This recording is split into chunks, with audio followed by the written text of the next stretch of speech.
Wabarakatuh. Dear everyone, my name is Ulfa Khairia. So today we are going to learn about skill 21, that is make verbs agree after expression of quantity. What are the expression of quantity?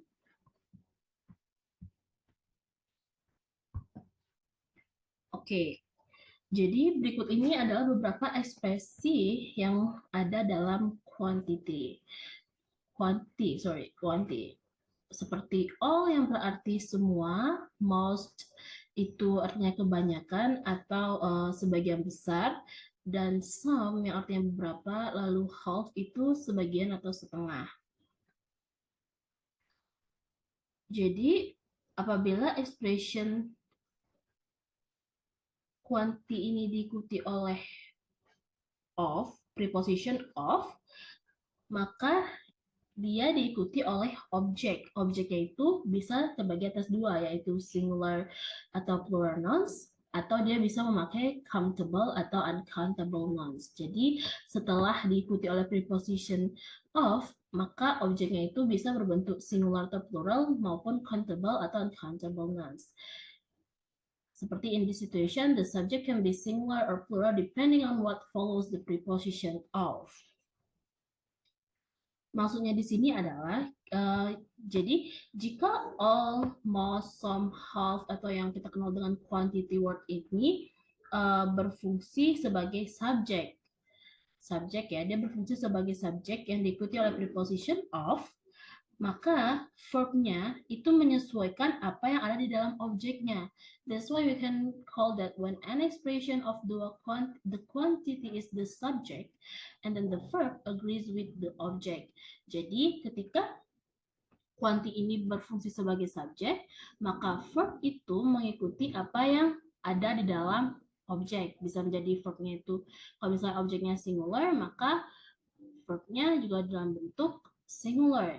Untuk dipahamnya, kita coba contohkan. Yang pertama adalah ada kata some of the sand is white. Some of the sand is white. Beberapa pasir itu putih gitu. Di sini kita lihat kalau misalnya subjeknya dalam skill 21 itu adalah quantity words, maka some itu adalah subjeknya. Lalu diikuti oleh preposition of. Lalu the sand itu sendiri adalah uncountable nouns, kata benda yang tidak dapat dihitung. Maka verbnya itu adalah is. Karena dia uncountable ya, jadi dia itu tidak dapat dihitung, maka verbnya itu adalah is. Oke, coba lagi lanjut. Next. All of the novel is easy to read. All of the novel is easy to read. Oke, di sini quantity word-nya adalah all. Maka all ini termasuk dalam bagian subject. Subjeknya itu adalah all, lalu diikuti oleh preposition of. Lalu manakah yang objek? Objeknya tentu adalah the novel. The novel. The novel ini termasuk dalam bagian singular nouns karena cuma ada satu novel.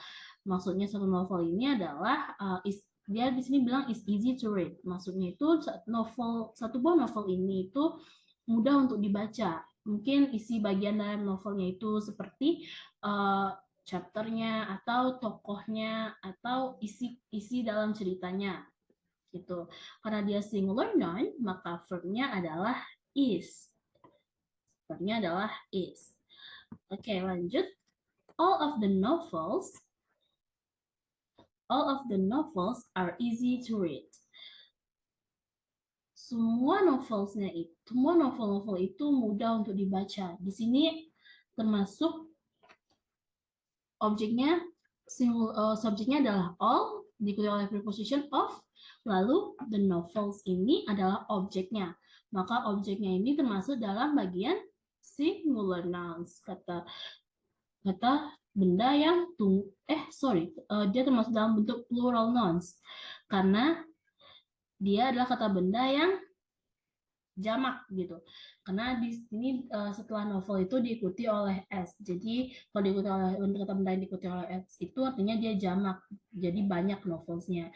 Jadi dia tidak hanya buku saja, bisa ada novel yang dengan judul yang berbeda-beda, mungkin lebih dari 2 atau 3 novel, atau mungkin lebih dari itu.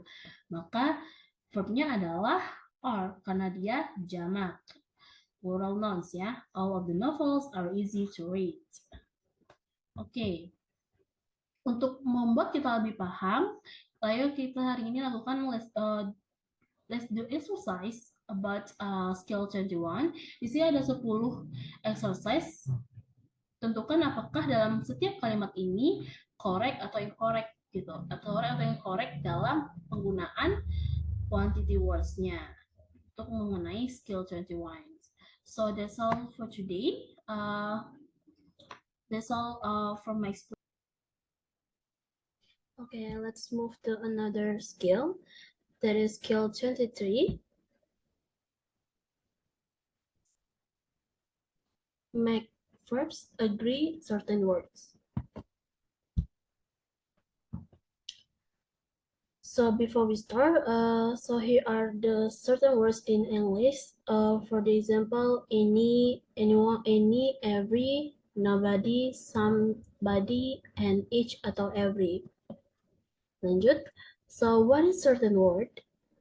Apa sih yang dimaksud dengan certain words? Certain words in English are always grammatically similar, even though they might have plural meanings. Maksudnya di sini adalah certain word dalam bahasa Inggris itu selalu grammatical atau grammatically secara singular, atau jadi kata-kata atau ada kata khusus atau tertentu dalam bahasa Inggris itu secara grammarnya dia singular meskipun mereka memiliki arti yang jamak. Maksudnya di sini kita lihat contoh yang pertama, everybody is selling the same product. Kenapa di sini kita mengatakan memakai is?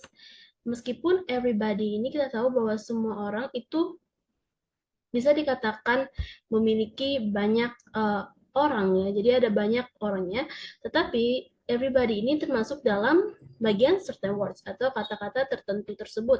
Jadi kalau dia ada certain words, maka dia termasuk dalam singular.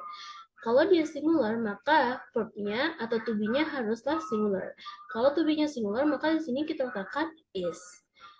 That's why ini dimasuk dalam certain word tersebut. Lalu yang kedua, kita lihat lagi di sini ada kata no, kalimat no one in this faculty needs additional classes. Yang kita lihat di sini ada kata no one. No one ini termasuk dalam bagian certain word itu sendiri. Tadi ya, no one, nobody, itu termasuk dalam bagian certain words. Maka, kalau dia termasuk dalam certain words, dia itu singular. Maka kalau dia singular, maka verbnya adalah otomatis juga singular. That's why we put needs ditambah s di sini untuk menyatakan keadaan yang singular. Jadi kalau misalnya dia certain word-nya singular, maka verbnya juga harus singular. Jadi certain word itu adalah kalimat atau kata tertentu yang dalam bahasa Inggris secara gramatikalnya dia harus singular, maka verbnya juga harus singular. Okay, to make us more understand, let's do exercise. This ada 5 exercise atau 5 soal yang bisa kita kerjakan untuk membuat kita lebih paham. Tentukan apakah dia correct atau incorrect kalimatnya itu berdasarkan skill 23 ya. Baiklah, itu saja penjelasan untuk skill hari ini. Thank you so much for your attention. Assalamualaikum warahmatullahi wabarakatuh.